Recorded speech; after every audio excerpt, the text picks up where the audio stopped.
का हो भौजी? का हो? अरे देखा तानी कि जब से फगुनहटा बहता हाँ तहरे चेहरा पे अतना लाइट की अंजुरिया खेल बा। हाँ तो तू हूँ जब फागुन चढ़ जाला ना तो मुंह उठौले चल दे बाई धरे।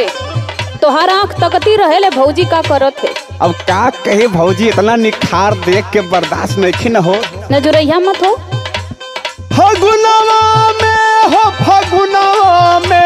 फगुनवा में भौजी लागे लुकुआर फगुनवा में।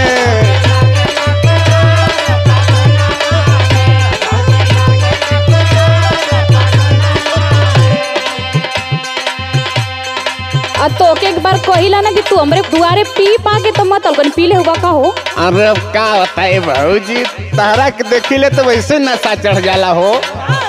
तू हमके जाने ला ना कि हमरे गुस्सा बहुत तेज चढ़ला। वो तो ठीक बा, ऊपर से गुस्सा लेकिन अंदरवा तो प्यारे छुपा बा ना भौजी। घंटा प्यार छुपल है। आइल हुआ बतियावे सुनो। सुनावा। फगुनवा में हो फगुनवा में तेवरू फिर से पगल हिला फगुनवा में।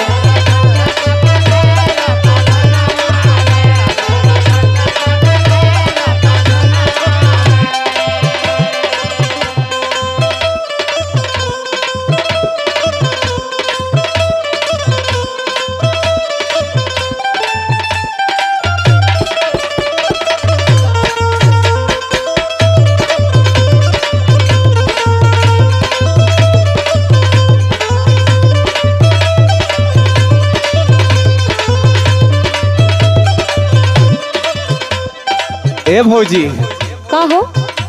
अतना बदलाव देख के हमके शक होता है। शक? हाँ शक होता भौजी। कैसन शक हो?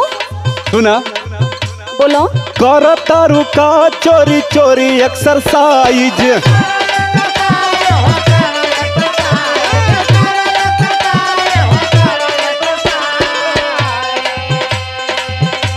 एकदम देखत है कि देह तोहरिया गइल बा। हाँ इहे कुल लौकबे करी। होलिया में चोलिया के बढ़ गइल साइज। ढेर मत बोलो।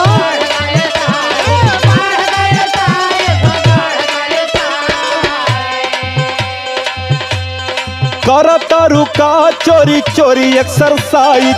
होलिया में चोलिया के बढ़ गइल साइज। रहलू बहुत सुखाइल मई जुनावा में। हम ना जगजीवन भैया और गुलाब पाल हमसे फोन करके बतौलन का हो। का बात बा भौजाई के पूरा स्टाइल बदला जाता। तो हम कहनी कुछ बात जरूर बा, हम भौजी से पूछन जरूर। हाँ एमे तो तू तेज बड़ा। अरे